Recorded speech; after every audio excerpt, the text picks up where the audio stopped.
Notorious, famous, infamous. What's the right term to describe the English Defence League? Constantly in the news in Britain and abroad. They claim to be a mainstream response to Islamic extremism, but some critics claim they're fascist thugs.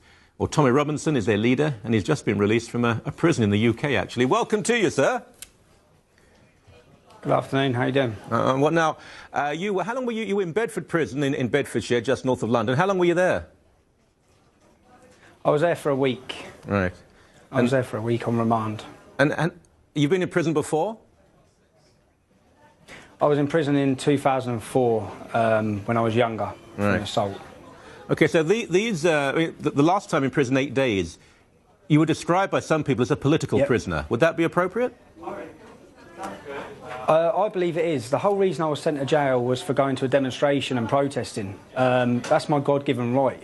It's the authorities are trying to silence what we're saying against Islam. They're trying to silence the voice that's rising from the street, and they want to stop us. And I think this was to send a warning to the rest of our membership. I was arrested and given bail conditions. The bail conditions stopped me from sending faxes, emails, texts, anything that promotes the English Defence League. Now, that's not very democratic, especially in the so-called land of democracy. Yeah. Now, let's talk about the English Defence League, because there are people watching in Canada who won't know what it is. And, you know, I lived in Britain till I was 26, 27 years old. I can remember the far right and some of the fights that I had, frankly, not on my own, with some of these guys. But the claim is the English Defence League, there may be some people in it who have some quite unsavoury politics, but for the most part, the majority of them are simply ordinary, generally working class people in Britain who are frightened of Islamic extremism and they think Sharia law has to be stood up against. What would you say? Exactly. We're a grassroots movement made up of members of all different kinds of communities, all different backgrounds coming together. And you're right using the word fearful, because we're extremely fearful of what's happening to our country. We're fed up. There's been an inability by the government, an inability by the police to tackle or even talk about Islamism and extremist Islam, which is spreading like a disease across this country. And when you sit and do the demographics, the statistics and the facts, it's worrying and it's terrifying, and we're trying to create a platform in order to put pressure on the politicians to start hearing what we're saying, because many of these politicians don't understand what we're talking about, because they don't live at the bottom. They don't live in these working class communities. We're affected by it on a daily basis. And as soon as you try and talk up about it or even have a discussion about it, you're beaten down with this racist tag, this far right. Anyone that calls us far right, there's nothing far right about the English Defence League at all. We're not a far right organisation. We have a Sikh division, we have a Jewish division, we have a lesbian and gay division. There's nothing far right about us, and that's a tactic used in order to stifle the debate, in order to stifle and silence what we're saying. Let's just discriminate, let's just label them all as far right extremists. And that's what they're doing to us. That's what the media's doing to us over here. We're up against the media, we're up against the politicians, we're up against the police forces, which are being used for political policing in order to silence what we're saying. Now, look, I would agree that definition of a racist, someone who's winning an argument against a liberal. I understand that. And I think that the mass of people who are with you are just ordinary British people. However, waving the Israeli flag, a Jewish division, there are some who say, oh, there's a handful of people, but there's still that hardcore of neo-Nazi types who are in your organisation. Is that true? There's no neo-Nazis on an organisation. If you go on any neo-Nazi websites, if you type in RVF EDL, you'll see a video by real neo-Nazis threatening to murder me. If you just have to go on any of their websites to see what their stance is against us. They hate us. Don't get me wrong. When this organisation started, it was a nationalistic organisation, and you can't expect purity from an organisation that was 3, 4, 5, 6 months old. Purity comes with time. We're 2 years old, over 2 years old, and we're getting that purity now. We've kicked out any rogue elements. When this started, it was majority lads, young lads that were fed up and that were willing to take to the streets. Now, if you go to a demonstration, you see like, about 30% of our support now is women, is females, is mothers, grandmothers. Our support base has changed, it's becoming more mainstream, which is what we want. And there are no neo-Nazis in the English Defence League. There's not. Anyone that's found with any racist views which don't fit our agenda and fit what we stand for, they're kicked out immediately.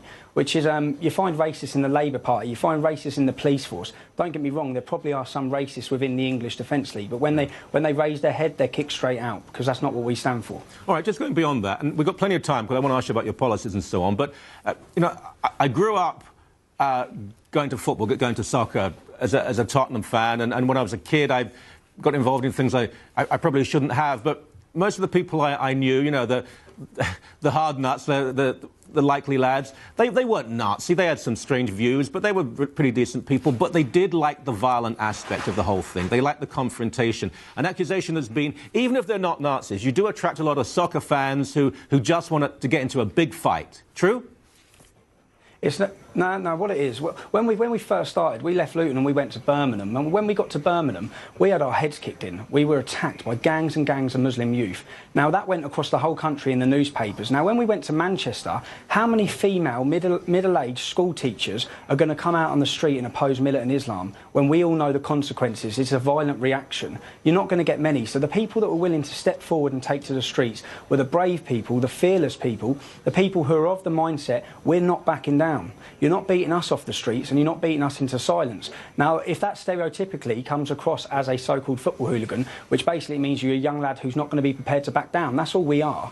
It's like myself, I don't claim to sit here and polish my halo. I'm a likely lad. I haven't been an angel, I never will be an angel, but at the same time, we're standing up for what's right. And I believe that the people that we're attracting, when you say that, even like myself, the upbringing we've had and what we've seen in towns and cities like Luton, it gives us more of a qualification to explain the problems around Islam than someone who's gone to a university and read about it in a book. Yeah. We're talking on lifelong experiences. We're living in these communities, and it doesn't make us hooligans to be willing to stand up and say, no, enough is enough, we're not backing down. We don't promote violence, but we will defend ourselves if we go out on the streets and we come under attack. And they're the sort of people that you saw joining the English Defence League, the young lads, the men that are not prepared to back down. And they're straightway stereotyped as hooligans. You don't stereotype, no one stereotypes every Muslim with a beard as an extremist or a terrorist. But yet so many news reporters feel it okay to say, well, look, they're hooligans, they've got bald heads and they've got beer bellies. And it's not on, really, to be honest. Yeah, you just described the person who was interviewing you. Stay with us, a lot more to talk about. We'll be back in a few minutes.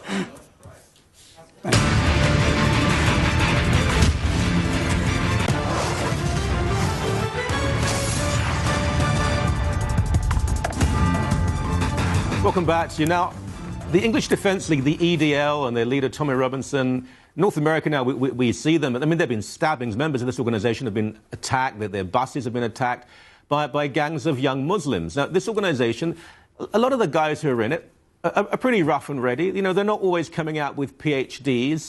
They're the sort of people that, I don't know, filled the British Army in 1940 when Britain needed to be defended against Nazism. The reason I say this, I get a bit tired of people who've known nothing but privilege condemning working-class guys when they merely say, you know what, we'd like to defend what we have. The sort of area I grew up in, there are some bad guys involved, but generally they're very decent people. This organisation, I'm not sure what it completely stands for. We're going to find out. Tommy Robinson is leader of the EDL.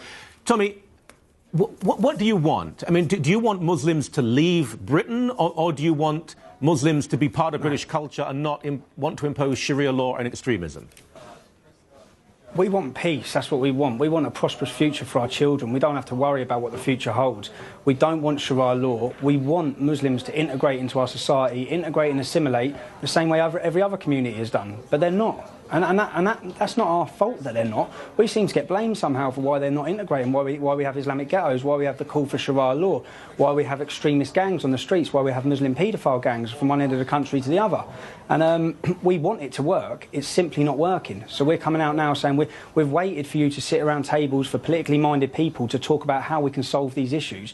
You're not solving them. You're not dealing with them. We've got more Islamists and extremists now in this country than we've ever had. It's on the rise faster than it's ever been, and you're simply trying to brush it under the carpet. And that is going to lead into such a civil breakdown at some point in the future if these problems are not tackled and dealt with now. So your problems are not with ordinary Muslim people living in Britain? No, I'm from Luton. Some of the best people I've met growing up are Muslim. Some of my good friends growing up have been Muslim. Our problem is with aspects and certain parts of the ideology of Islam. And certain parts of it need highlighting how backward and deranged certain parts of it are. And with fascism and Islamofascism, which is exactly what it is. Islam is a fascist ideology that's masquerading as a religion. But at the same time, we do recognise there are some great Muslims out there. And what we would like to see is, I keep asking myself, when will Muslims take to the streets against their fellow Muslims that are bringing their religion into disrepute? Because we're not seeing it. All we ever see is them take to the streets against us when we're trying to talk out against these issues. But yet you've got Muslims last week on September the 11th absolutely terrorising people's memories of the war dead, and going down and insulting the whole of America, insulting the whole of Britain, and there's no reaction from the Muslim community. We don't see any public outrage, but yet we see public outrage over a few cartoons. We see public worldwide outrage. So we want to know, when are the moderate Muslims going to come out and really confront the extremists within their ideology? Which, to be honest, I don't see that they're ever going to do it, because they're all Muslim brothers. That's how they class each other. Look, I agree with you that there have been some incredibly provocative, repugnant acts that have been committed in the UK and in the Netherlands and France and Denmark and Sweden and elsewhere. Remembrance Day, poppies being burnt, British soldiers coming back from Afghanistan being booed in the street. But it's a very small number of Muslims, and the majority of Islamic people in Britain might say, well, we don't agree with them, but we're not going to demonstrate. It's not what we do. You had a leading Conservative politician who's a Muslim. She condemned these actions. Yeah, but condemning them is one thing. We've heard them condemn them for years. We're fed up of words. We want action. They're soon quick to take to the streets and protest over anyone who says anything against Islam. Why don't we see them coming out against? And when you say it's a small number, they are a small number that take to the streets. There was 300 or 400 at the American embassy burning the American flag on September 11th. But when you see government statistics such as 37% want Sharia law, that's not a small number. That's 1.4 million Muslims in this country. That's a problem. That's a problem that's not being tackled. We've got extremist Islamists in all our universities. No one's stopping them. It's like I was talking to a local Luton Muslim imam, and I said to him, this year on Freshers Week, when all the students go to the university, are the Islamic community going to get down there and confront those Islamists that are recruiting down there and brainwashing? Because if you don't, we will. And if we do it, we'll be called far-right extremists. Now, when you do it, you'll be hailed as heroic moderates. But they won't do it. They won't do it. One thing I have to tell people here, because again, this is not just about the UK, this is throughout Europe. In fact, parts of Europe are worse than the UK, and I don't think North America has been touched by this to the same extent. But, you know, I grew up in England. My father was Jewish. I grew up in Ilford, a heavily Jewish area. There was hardly any anti-Semitism. There were a few loonies on the fringe, but no one really cared very much.